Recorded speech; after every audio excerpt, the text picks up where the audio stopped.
Stay sharp. Put it all on the line. At St. Olaf.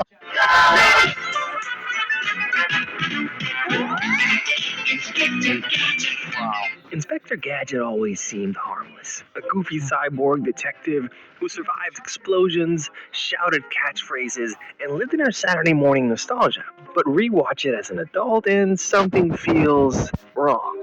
Gadget doesn't act like a real person. His past never quite lines up, and the villain who hates him seems almost betrayed. For decades, fans have always whispered the same unsettling question. Is Inspector Gadget even human at all? And if he isn't, then who or what is the real villain of this story? Today, we're opening the files that the show never did. And if you enjoy deep dives like this, hit super thanks to support the channel and check out the DVD links below, especially the early episodes where the clues are hiding in plain sight. Because once you see Inspector Gadget through this lens, you can never look back.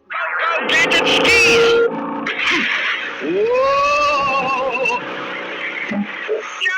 To understand where Inspector Gadget came from, you have to rewind to a very specific moment in TV history. The era when spy parodies ruled the airways and Don Adams' voice was practically a national treasure. His performance as Maxwell Smart in Get Smart was so iconic that when the creators at DIC Entertainment started dreaming up a slapstick cyborg detective, they didn't just want a voice actor. They wanted that voice. The nasal delivery, the clipped rhythm, the cheerful cluelessness. Don Adams didn't audition for Gadget so much as reincarnate into him, turning the character into a cartoon echo of Agent 86. The show itself was a Frankenstein of inspirations. DIC wanted something with the energy of classic spy spoofs, the futurism of early sci-fi, and the toy-friendly design of Inspector Clouseau's entire career falling down a flight of stairs. Early concept sketches made Gadget look downright unsettling, a bald, metal-jointed machine man with exposed circuits and glowing eyes.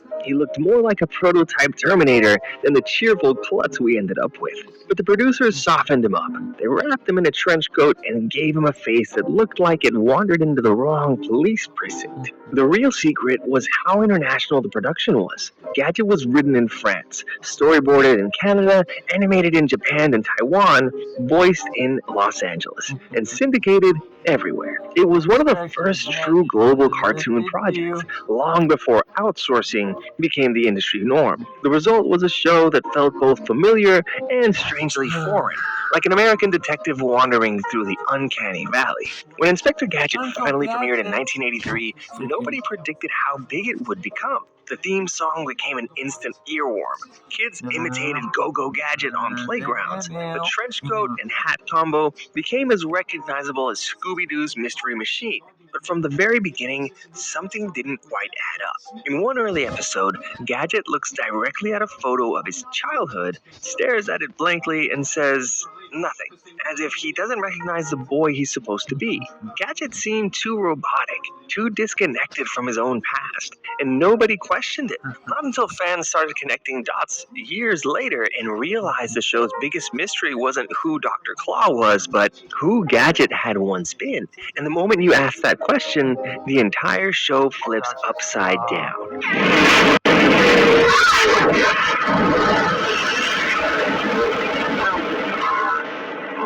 This is the theory that split the fandom in half and turned a lighthearted slapstick comedy into one of the strangest unofficial sci-fi tragedies ever animated. The idea is simple but sinister. Inspector Gadget isn't a man rebuilt, he's a machine replacing someone who used to be a man. And Dr. Claw, the faceless, furious villain of Mad, is the original Inspector Gadget, horribly disfigured and left for dead after the accident that created his robotic double.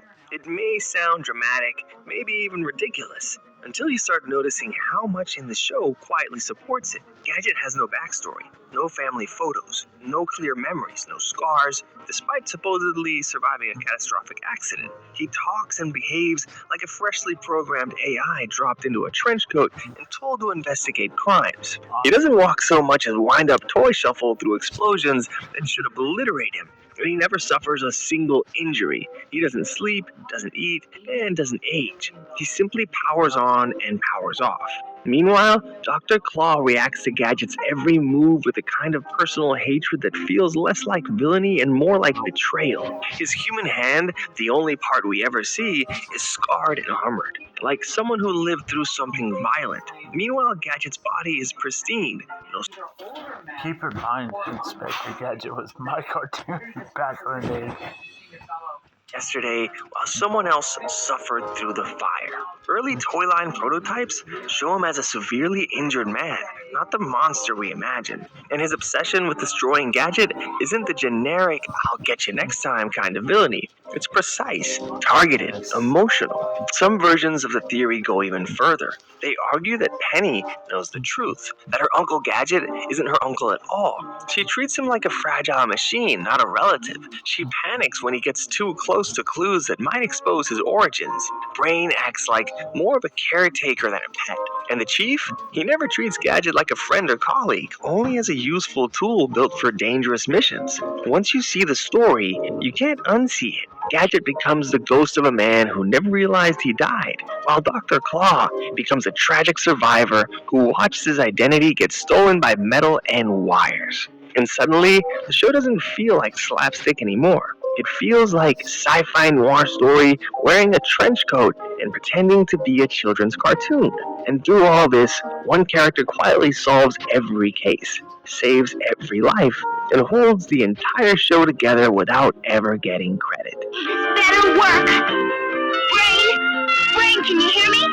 Is Uncle Gadget okay? If Inspector Gadget is the face of the show, Penny is its brain, backbone, and emergency backup system rolled into one. She's the true detective, the strategist, the hacker, and the person who actually catches the criminals while Gadget trips into victory. Even as kids, we sense something funny about it. Penny always seemed 10 steps ahead of everyone, capable of stopping international crime syndicates with a computer book and a golden retriever. The writers originally intended Gadget to be the clumsy hero who somehow succeeds, but very quickly they realized something strange. Gadget was too incompetent. There's slapstick, and then there's dropping a man with helicopter blades in his skull into life or death situations and expecting children to root for him. So Penny became the narrative safety net.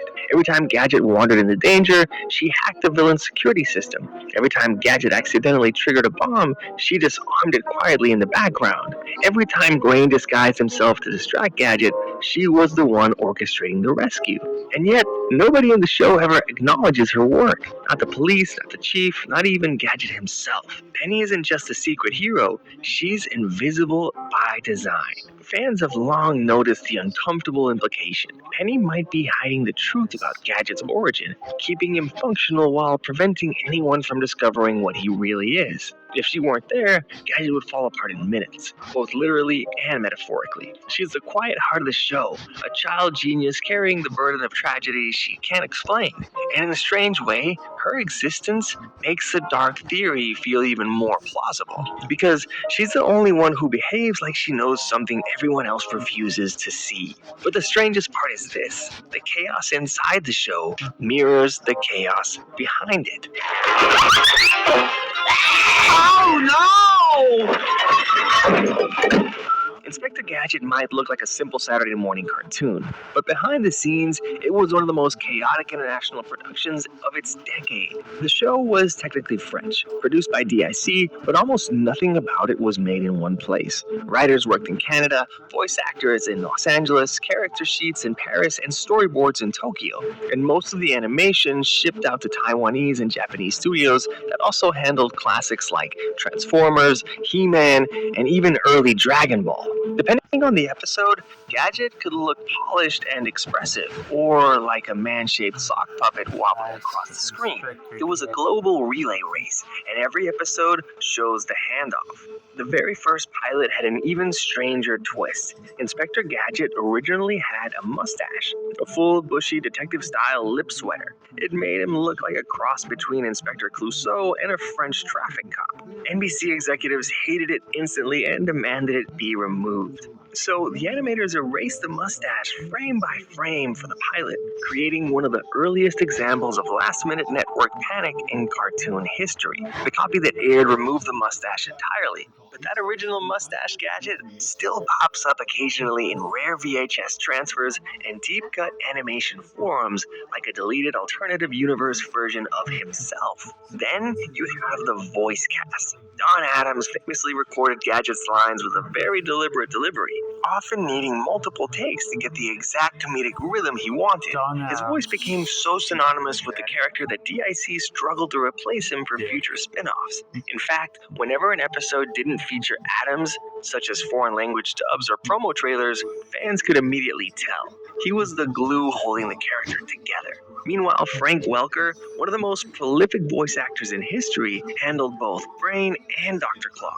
Playing the show's smartest character and its most terrifying villain at the same time is peak 80s voice acting energy. And then came the movies. The 1999 live-action Inspector Gadget movie starring Matthew Broderick might be the most aggressively Hollywoodified version of the franchise. It rewrote Gadget's origin, turned him into a charming science teacher instead of a clueless detective, made Dr. Claw suave and visible from frame one, and generally ignored everything that made the show weird and iconic. Fans still argue about whether it's a guilty pleasure or a crime against humanity, but most agree it completely missed the spirit of the cartoon. The sequel went one step further by replacing Broderick, shrinking the budget, and leaning into cartoon logic so hard it became a full-on fever dream. What most fans don't know is that DIC once planned a darker, more anime-influenced reboot in the late 90s. It never made it past pitch stage, but early concept art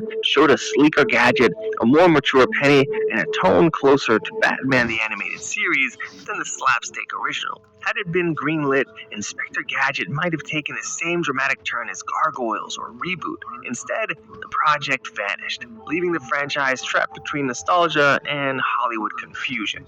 For a show about malfunctioning cybernetics, it's fitting that its production history is a patchwork of half-finished ideas, rewrites, international handoffs, and creative tug-of-war. And yet, the chaos somehow produced a series people still talk about today. Go Gadget Copter!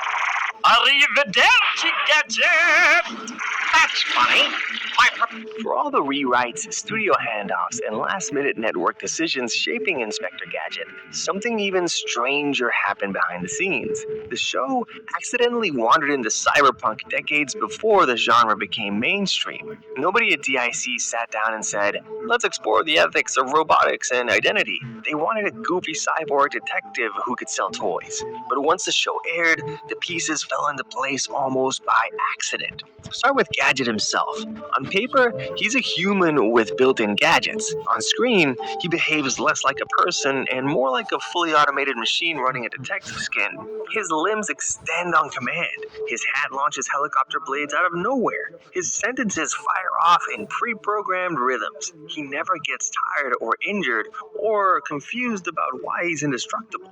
He just keeps going like a cheerful appliance that someone installed in a trench coat. Then there's Penny's tech. She spends the entire show using a device that didn't exist for another 25 years. Her computer book is a touchscreen tablet that does facial recognition, intercepts communications, hacks security grids, and pulls real-time data from satellites. Penny was basically walking around with a 2010 iPad in 1983, using it like it was no big deal. The animators had no idea how prophetic they were.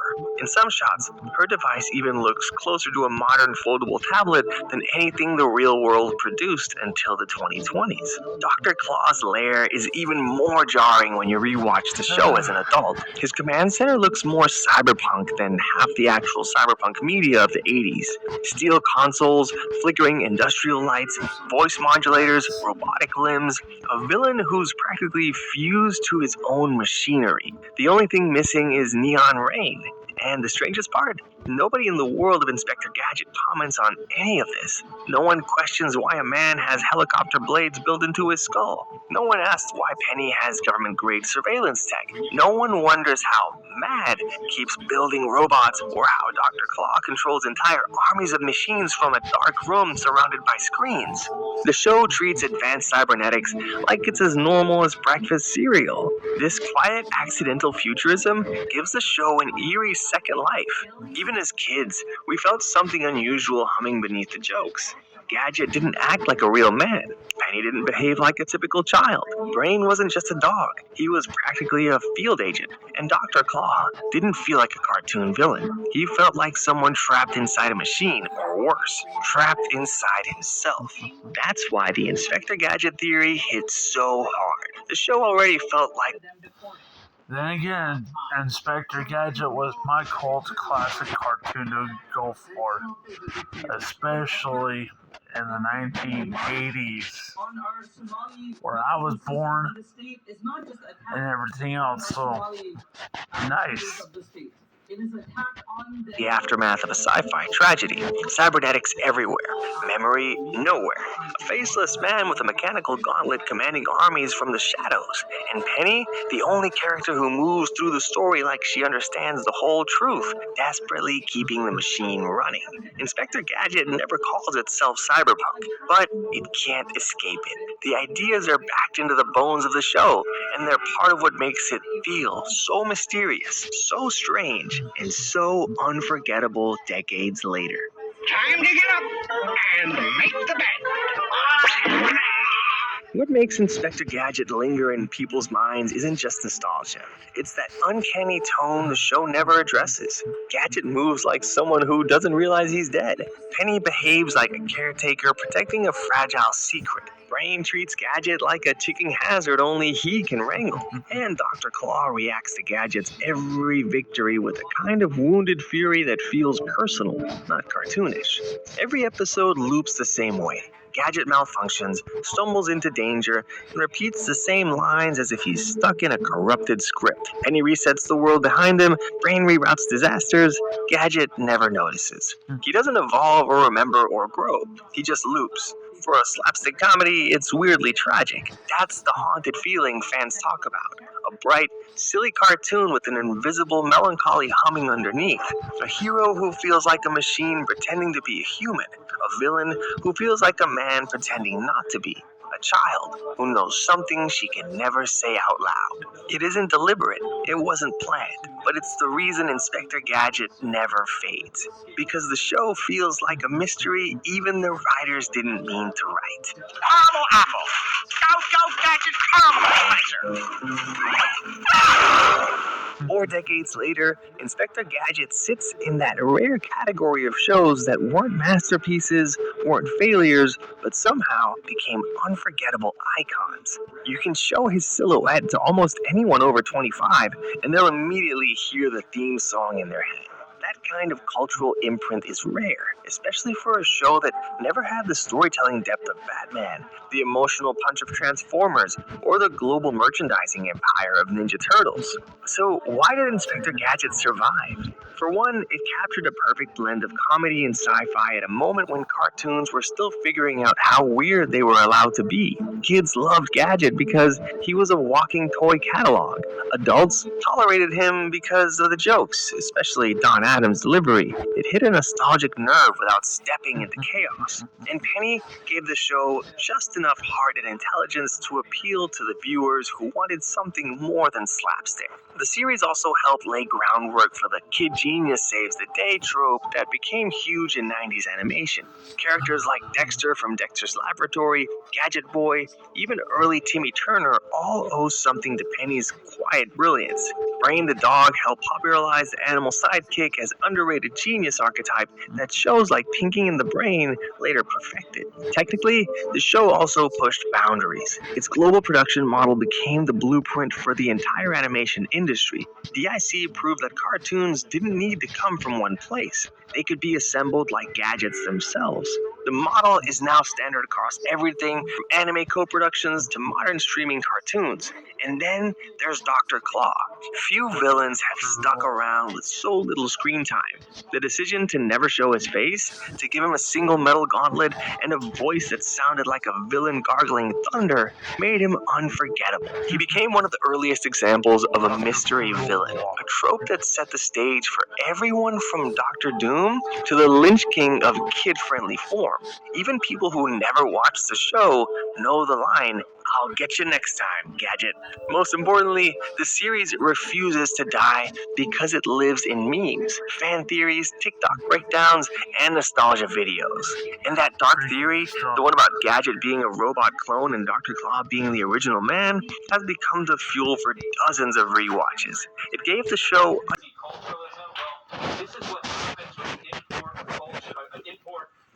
for fans to keep exploring long after the last episode aired. Inspector Gadget wasn't perfect, or polished, or consistent, but it hit that strange sweet spot between silly and intriguing. It made kids laugh, made adults curious, and left a mystery big enough to keep echoing across generations. And that, more than anything, is why the franchise still matters. So, now that you know the secrets, the theories, and the chaos behind Inspector Gadget, here's the real question. Do you think Dr. Claw was the original Inspector Gadget? Was the bumbling cyborg we grew up with a replacement all along? Or is the truth even stranger than the show ever admitted? If you love this deep dive into cartoon history, hit super thanks to keep the channel going and check the links below for the DVD collections, especially the early episodes where the theory really kicks in. Because once you see Inspector Gadget through this lens, it's impossible to watch the show the same way again.